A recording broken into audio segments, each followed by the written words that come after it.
Hello बच्चों, let's see this question, and the question says what are the three implications of large land boundary and vast coastline of India?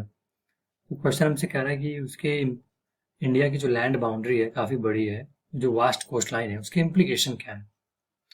So first let's see the key concept में हम ये देखेंगे कि land boundary India की कितनी है और coast line कितनी है और कोस्ट लाइन का मतलब क्या है. इसलिए तो लैंड बाउंड्री की बात करें तो इंडिया की लैंड बाउंड्री करीब 15,200 किलोमीटर के करीब है और कोस्ट लाइन है करीब 7,500 किलोमीटर के करीब.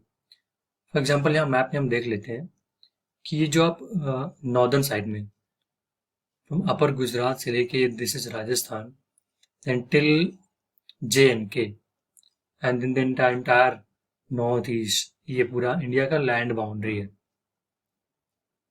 तो ये जो इंडिया का लैंड बाउंड्री है ये करीब 15,200 किलोमीटर का है.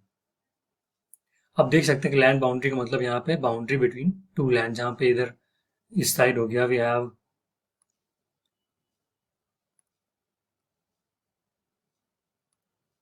चाइना एंड इधर हमारा इधर पाकिस्तान है. तो ये लैंड बाउंड्री है बिटवीन दीज टू कंट्रीज.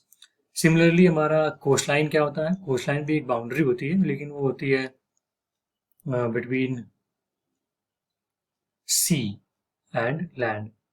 जैसे ये देख सकते हैं आप, this is the coast line. तो इसमें इस साइड यहाँ पर सी है और इस साइड लैंड है. तो boundary between land and sea is coast line. तो इंडिया कोस्ट लाइन जो है करीब वो 7,500 किलोमीटर की है और जो लैंड बाउंड्री है वो इतने की. सो I've seen the key concept. Now let's move to the main part of the question कि उसके इफेक्ट्स क्या है, इम्प्लीकेशन क्या है. सो फर्स्ट पॉइंट कि लार्ज लैंड बाउंड्री होने की वजह से जो एक्सचेंज ऑफ गुड्स है और आइडियाज है वो हो पाया है. क्योंकि लैंड बाउंड्री है तो पीपल कैन इजिली ट्रैवल, और ट्रैवल होने की वजह से क्या है कि इजिली वहाँ पे एक्सचेंज ऑफ गुड्स हुआ और आइडियाज़ का भी एक्सचेंज हुआ. आइडियाज़ का मतलब यहाँ पे जैसे रामायण है, उपनिषद है और डेसिमल्स है, नंबर्स है. जो इंडिया में नॉलेज का भंडार था वो रेस्ट ऑफ द वर्ल्ड के पास पहुंच सका. क्यों? क्योंकि लैंड बाउंड्री से इजिली लोग एक्सेस कर सकते थे, इजिली ट्रैवल कर सकते थे. सेकेंड पॉइंट क्या है कि because of the vast coast line we can develop close maritime contact with number of countries. That is true. अब क्योंकि हमारी इतनी, ये मैप में देखिए, जो इतनी कोस्ट लाइन इतनी वास्ट है, जितनी भी इंडियन ओशन में कंट्रीज हैं या फिर जितनी भी इधर कंट्रीज हैं या फिर इधर कंट्रीज हैं, हम उनके साथ मैरीटाइम कॉन्टैक्ट कर सकते, मैरीटाइम कॉन्टैक्ट बिल्ड कर सकते हैं. This is the second implication. Third की बात करें तो लैंड बाउंड्रीज इतनी लार्ज होने की वजह से हमारे जो नेबरिंग कंट्रीज हैं हम उनके साथ भी लिंक डेवलप कर सकते हैं.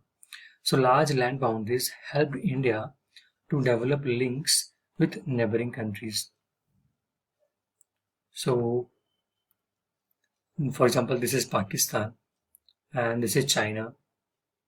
तो लैंड बाउंड्री होने की वजह से क्या है ना कि हमारा ट्रेड लैंड के थ्रू हो सकता है, इजीली एक्सेस हो जाएगा, ट्रेड इजीली होगा. तो इसकी वजह से क्या होगा कि डेवलप होंगे लिंक हमारे नेबरिंग कंट्रीज की वजह से, लैंड बाउंड्रीज की वजह से. So that's it for this video. I hope you guys understood very well. Best of luck. Thank you.